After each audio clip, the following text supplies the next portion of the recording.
1월 22일 대림절 넷째 주일 오전 예배에 하나님께서 주신 말씀은 디모데전서 1장 3절부터 7절까지 말씀입니다. 교독하시고 마지막 절 같이 읽도록 하겠습니다. 내가 마케도냐로 갈 때에 너를 권하여 에베소에 머물라 한 것은 어떤 사람들을 명하여 다른 교훈을 가르치지 말며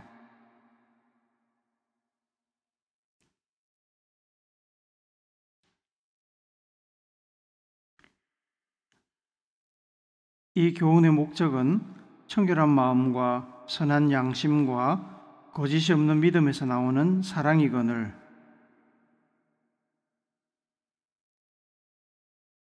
같이 읽습니다. 율법의 선생이 되려 하나 자기가 말하는 것이나 자기가 확증하는 것도 깨닫지 못하는도다. 아멘.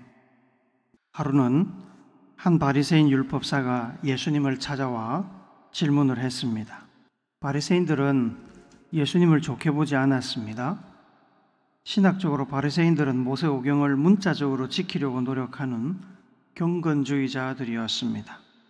반면에 예수님은 모세오경을 당연히 중요하게 생각하셨지만 그렇다고 그들처럼 모세오경에 집착하지도 않았습니다. 예수님께서는 한 발 더 나아가 모세오경을 비롯한 구약 성경에 나타난 하나님의 마음, 하나님의 뜻에 집중하셨습니다. 바리새인들은 정치적으로 최상위 계급은 아니었습니다. 종교 지도자들로서 중간계층을 이루고 있었습니다. 그들은 유대교를 따르는 이스라엘 백성들의 신앙의 교사들이었습니다. 그들의 순종과 경건한 삶은 유대인들에게 모범이 되었고 존경을 받았습니다. 그렇게 바리새인들이 종교적 기득권을 형성하고 있는 상황에서 바리새인들처럼 많은 공부를 하지도 않았고 출신도 보잘것없는 예수님이 사람들로부터 선생으로 존경을 받고 그 가르침이 당대 유대 종교 지도자들을 뛰어넘고 있다고 평가를 받았기 때문에 바리새인들은 예수님을 경계하고 있었습니다. 예수님을 찾아온 바리새인 율법사는 선생님, 율법 중에서 어느 계명이 크니까? 라고 질문을 했습니다. 예수님을 공격했던 다른 이들과 같이 그 율법사도 예수님과 논쟁하여 예수님을 고발할 꼬투리를 잡으려고 했을 수도 있고 아니면 순수하게 율법 선생으로서 당대의 다른 교사들과 달리 예수님의 의견을 들어보고자 했을 수도 있습니다. 예수님의 대답을 같이 읽습니다. 마태복음 22장 37절부터 40절까지 말씀을 우리 세번역 성경으로 같이 읽습니다. 시작. 예수께서 그에게 말씀하셨다. 내 마음을 다하고 내 목숨을 다하고 내 뜻을 다하여 주 너의 하나님을 사랑하라 하였으니 이것이 가장 중요하고 으뜸 가는 계명이다. 둘째 계명도 이것과 같은데 내 이웃을 내 몸과 같이 사랑하여라 한 것이다. 이 두 계명에 온 율법과 예언서의 본 뜻이 달려 있다. 이 말씀은 신명기 6장 5절 말씀과 레위기 19장 18절의 말씀을 인용한 것입니다. 내용상으로 십계명과 연결이 됩니다. 십계명은 모든 구약의 율법, 모세율법의 요점이라고 할 수 있습니다. 십계명의 총 10개의 계명 중에 1에서 4계명은 하나님과 올바른 관계를 맺기 위한 계명이고 5에서 10계명은 사람과 올바른 관계를 맺기 위한 계명입니다. 자연과의 관계, 우주와의 관계도 다르지 않겠지만 하나님과의 관계이든 사람과의 관계이든 다른 누구와의 관계를 맺음에 있어 내가 할 수 있는 최선의 태도는 무엇이겠습니까? 타인이나 타 존재와 관계를 맺음에 있어서 내가 할 수 있는 최선의 태도는 사랑입니다. 사랑보다 더 훌륭하고 완전한 태도는 없습니다. 예수님께서는 둘째 계명도 이와 같은데 라고 말씀하시며 하나님을 사랑하는 것과 사람을 사랑하는 것을 하나의 사랑의 범주로 묶으셨습니다. 하나님을 향한 사랑이나 사람을 향한 사랑이나 사랑은 하나라는 뜻입니다. 사랑은 관계를 맺는 최고의 태도입니다. 사랑하는데 하나님께 등 돌릴 수 있겠습니까? 사랑하는데 전쟁이 날 수 있겠습니까? 진심으로 사랑하는데 폭력을 쓰거나 거짓말을 할 수 있겠습니까? 없습니다. 진심으로 사랑하면 내 행동의 기준은 내가 아니라 타인, 타 존재가 됩니다. 그렇게 되면 최선의 관계를 유지할 수 있습니다. 다만 관계의 한쪽만 사랑해서는 사랑이 완성될 수 없습니다. 관계의 끈을 붙들고 있는 양쪽이 서로 사랑해야 완전한 관계가 이루어집니다. 그래서 예수님께서는 제자들에게 새 계명을 너희에게 주노니 서로 사랑하라. 내가 너희를 사랑한 것 같이 너희도 서로 사랑하라 라고 신신당부하셨습니다. 사도 바울은 일행들과 함께 에베소에서의 선교를 마무리하고 마게도냐 지방으로 이동했습니다. 이동하면서 에베소의 교회를 위해서 영적인 아들이자 제자인 디모데를 목회자로 에베소에 남겨두었습니다. 에베소 교회가 가지고 있던 여러 가지 현안들을 해결하기 위해서였습니다. 해결해야 할 여러 현안 중에 가장 중요한 것은 거짓 교사들의 가르침을 분별하여 교회를 진리 안에 세우는 것과 에베소 교회의 지도자를 세우는 일이었습니다. 디모데전서를 통해서 바울은 이 일에 관해 조언하고 있습니다. 4절에서 읽으신 것처럼 거짓 율법 교사들이 사도 바울이 가르치지 않은 다른 복음을 전하며 신앙 공동체를 혼란스럽게 만들었습니다. 그들은 신화와 끝없는 족보를 덜먹이며 많은 이야기를 쏟아내고 있었지만 그들의 주장은 하나님의 경륜, 하나님의 계획이나 뜻, 하나님의 일하심을 이루기보다 오히려 변론, 논쟁, 분란만 일으키고 있었습니다. 바울은 그 거짓 율법 교사들이 하나님 말씀의 참뜻을 제대로 알지 못한다고 책망합니다. 잘 알지도 못하면서 그럴싸한 말들을 덧붙여 폼을 잡지만 실상은 자기들이 하는 말조차 알지 못한다고 지적합니다. 7절을 다시 같이 읽습니다. 시작. 율법의 선생이 되려 하나 자기가 말하는 것이나 자기가 확증하는 것도 깨닫지 못하는도다. 이렇게 거짓 율법 교사들을 책망하면서 바울은 하나님의 말씀 혹은 예수님의 가르침의 목적, 그리고 자기가 이렇게 편지를 통해서 당부하는 목적이 무엇인지를 5절에서 말씀합니다. 한 번 더 읽습니다. 시작. 이 교훈의 목적은 청결한 마음과 선한 양심과 거짓이 없는 믿음에서 나오는 사랑이거늘. 문장 구조상 청결한 마음과 선한 양심과 거짓이 없는 믿음에서 나오는 이 표현은 사랑을 꾸며주는 구절입니다. 꾸미는 구절은 생략해도 문장이 됩니다. 그래서 요약하면 이 교훈의 목적은 사랑이다 입니다. 바울은 자기가 전하고 있는 하나님의 말씀 혹은 예수님의 가르침의 목적이, 그리고 자기가 거짓 율법 교사들의 가르침을 책망하며 교회를 바른 복음 위에 세우고자 하는 목적이 결국에 사랑이라고 말씀합니다. 여기서 이 교훈이 무엇을 가르치냐 하는 질문에는 두 가지 해석이 가능합니다. 첫째로 이 교훈을 하나님의 말씀 혹은 예수님의 가르침, 즉 복음 전체를 가리키는 것으로 해석할 수도 있습니다. 둘째로 이 교훈을 바울이 지금 디모데에게 전하고 있는 거짓 율법 교사들에 대한 비판이나 경고를 가리키는 것으로 이 편지의 내용으로 해석할 수도 있습니다.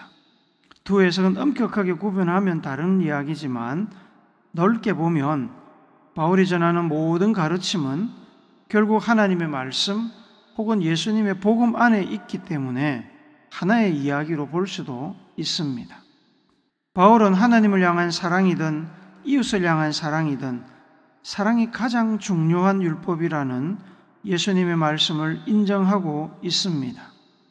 거짓 율법 교사들은 교회를 혼란에 빠뜨리고 분열시키는 것이 목적이지만 하나님의 말씀이나 예수님의 복음의 참 목적은 사랑이라고 예수님과 같은 목소리를 내고 있습니다.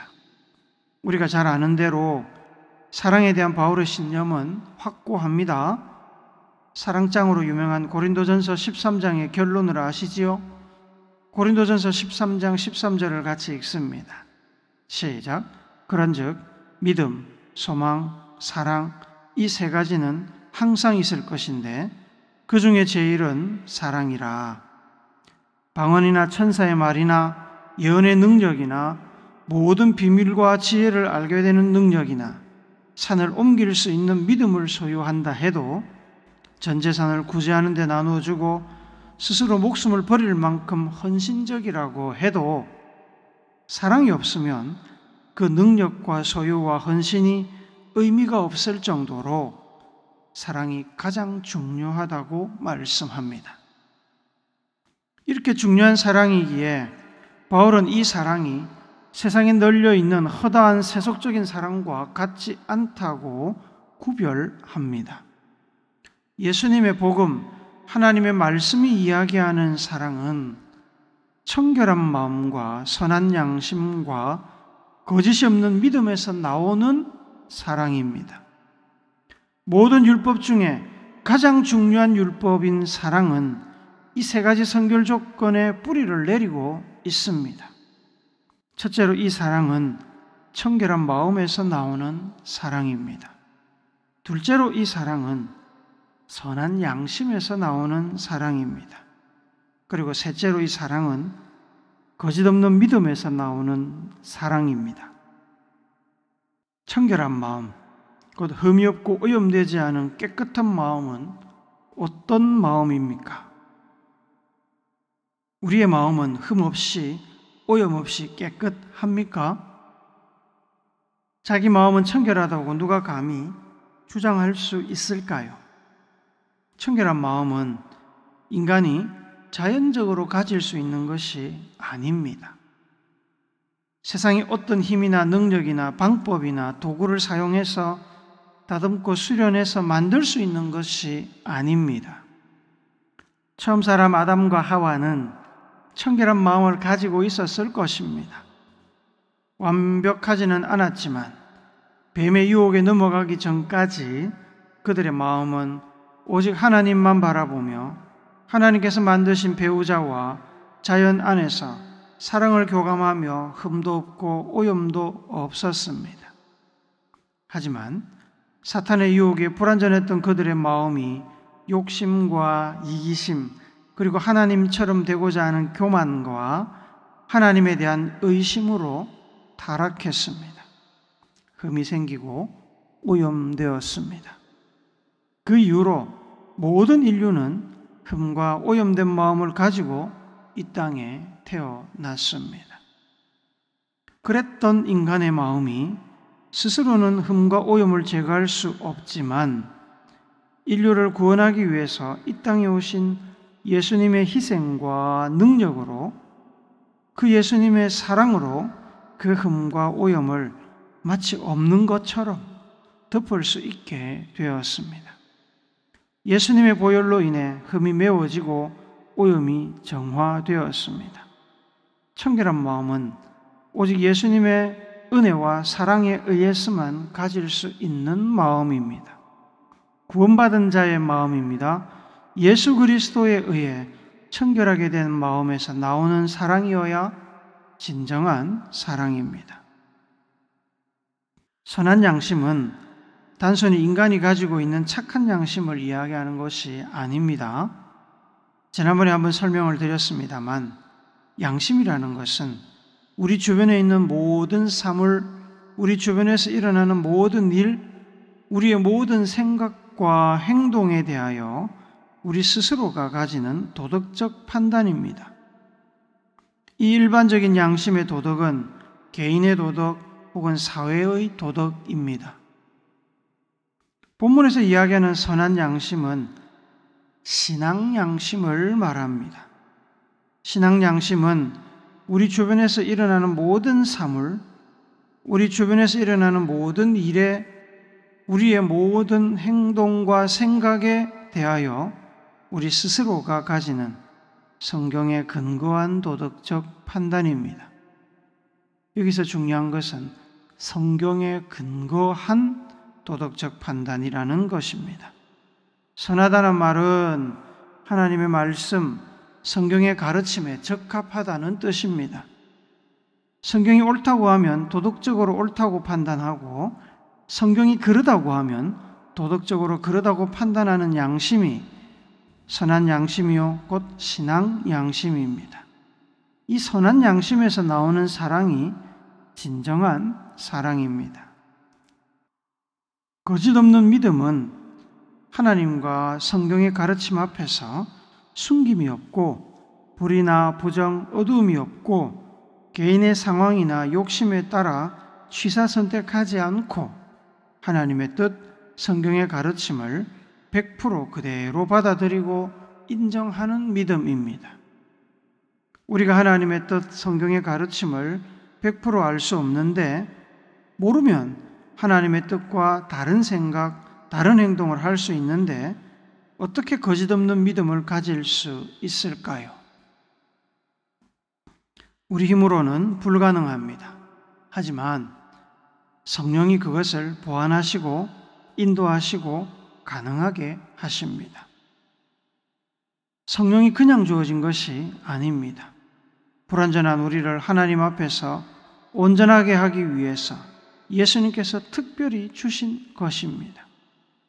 그래서 우리는 다 모르지만 성령이 우리의 선한 양심과 청결한 마음을 통해서 우리가 할 수 있는 일과 할 수 없는 일, 해야 할 일과 하지 말아야 할 일을 분별하게 하십니다. 이 거짓 없는 믿음에서 나온 사랑이어야 진정한 사랑입니다. 청결한 마음, 선한 양심, 거짓 없는 믿음에서 나오는 사랑이 성경이 이야기하는 최고의 율법인 사랑이고, 그 사랑이 예수님께서 우리에게 당부하신 사랑입니다. 복음과 신앙의 목적입니다.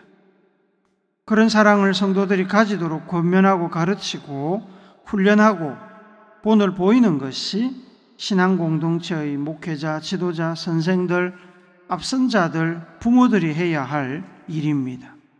그 일을 위해서 바울은 에베소 교회의 목회자 디모데에게 이 편지를 썼습니다. 한 가지 꼭 잊지 말아야 할 것이 있습니다.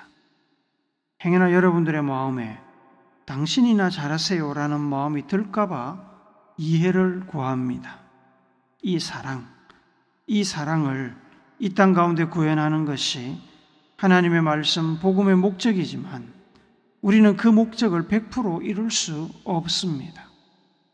말씀을 읽고 배우는 모든 사람이 다 말씀대로 순종하며 살지 못하는 것처럼 사랑도 모든 사람이 다 이룰 수 있는 것은 아닙니다. 저마다 부족함을 가집니다. 사도 바울이라고 완벽하게 이루었겠습니까? 그러지 못했을 것입니다.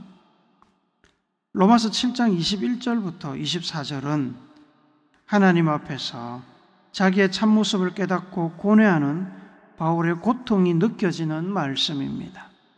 같이 읽습니다. 시작. 그러므로 내가 한 법을 깨달았노니 곧 선을 행하기 원하는 나에게 악이 함께 있는 것이로다. 내 속사람으로는 하나님의 법을 즐거워하되 내 지체 속에서 한 다른 법이 내 마음의 법과 싸워 내 지체 속에 있는 죄의 법으로 나를 사로잡는 것을 보는도다. 오호라, 나는 공고한 사람이로다.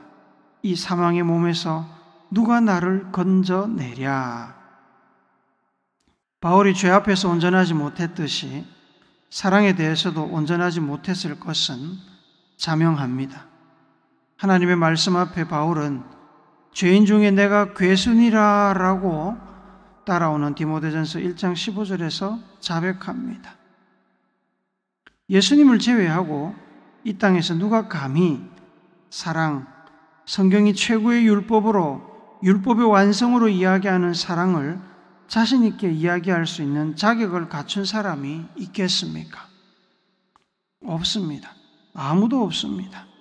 해 아래 의인이 한 사람도 없듯이 사랑을 자신 있게 이야기할 수 있는 자격을 갖춘 사람은 없습니다. 바울도 하나님 앞에서 사랑을 이야기할 자격이 되는 사람이라서 사랑을 언급한 것은 아닙니다. 다만 우리는 예수님의 완전하신 사랑을 알고 있고 그 사랑을 닮아가기 위해서 노력할 뿐입니다. 실수하고 넘어집니다. 사랑한다 해놓고 분노하고 원망하고 다투고 외면하고 등지는 일이 생깁니다. 그런 부족함을 알기에 우리는 끊임없이 성령의 도움을 구하며 우리의 허물과 죄를 하나님께 가져가서 회개하며 새롭게 되고자 노력하는 것입니다. 바울이나 디모데 그리고 목회자와 같이 성경을 가르치고 복음을 전하는 자의 고통이 여기에 있습니다. 나도 온전히 실천하지 못하는 사랑을 성도들에게 가르치고 권하는 것이 얼마나 고통스러운지 모릅니다. 스스로 자격 미달이며 위선적이라고 느끼는 그 고통은 말로 표현할 수 없습니다. 야고보서 3장 1절은 내 형제들아 너희는 선생된 우리가 더 큰 심판을 받을 줄 알고 선생이 많이 되지 말라고 말씀합니다. 사람은 자기가 말한 말 그대로 심판을 받습니다. 사랑을 이야기하면 그 말대로 사랑을 실천했는지 안 했는지 하나님께서 나중에 평가하실 것입니다. 모르면 모를까 안다고 하니 책망을 피할 수가 없습니다. 그 고통을 감수하며 바울과 또 저 같은 목사, 선생들이 부족함에도 불구하고 서로 사랑하자고 권면합니다. 자격이 있어서가 아니라 설교하고 가르치는 사명 때문에 십자가를 지는 것입니다.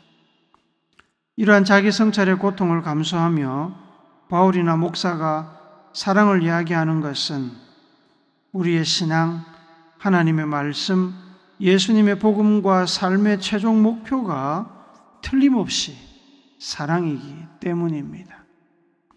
청결한 마음과 선한 양심과 거짓없는 믿음에서 나오는 사랑을 이해하고 실천하는 것이 우리 신앙의 목적입니다.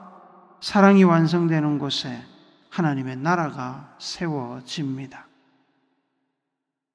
사랑하는 우물교회 성도 여러분, 예수님을 믿는다는 것은 예수님께서 보여주신 사랑을 실천하기 위해서 평생 수고하고 노력하며 살겠다는 결단입니다. 정치가, 철학이, 허다한 세상의 가르침이 우리를 살리지 못합니다. 역사가 그것을 우리에게 가르쳐주고 있지 않습니까? 사랑이 우리를 살릴 수 있고 사랑만이 세상을 변화시킬 수 있습니다. 사랑만이 인간을 온전하게 만드는 유일한 방편입니다. 그래서 위선자라는 소리를 들어도 부족해도 실수해도 우리는 사랑을 이야기하고 노래하며 예수님을 닮아가려고 힘쓰는 것입니다. 70번씩 7번 실패해도 또 일어나서 도전해야 합니다. 사랑이 가장 중요하고 최종적인 믿음의 결정체이기 때문입니다. 연말입니다. 한 해를 마무리하며 삶을 돌아봅니다. 여러분은 사랑을 이루기 위해서 얼마나 열심히 달려오셨습니까? 여러분의 삶에는 사랑이 얼마나 이루어졌습니까? 예수님께서 이 땅에 육신을 입고 오신 것은 오직 사랑 때문이었습니다. 그 사랑의 놀라운 사건인 성탄절을 앞에 두고 다시 한번 사랑에 비친 우리의 삶을 점검하며 사랑을 이루기 위해 결단하는 여러분과 제가 되기를 사랑의 왕으로 이 땅에 오신 예수님의 거룩하신 이름으로 축복합니다. 아멘.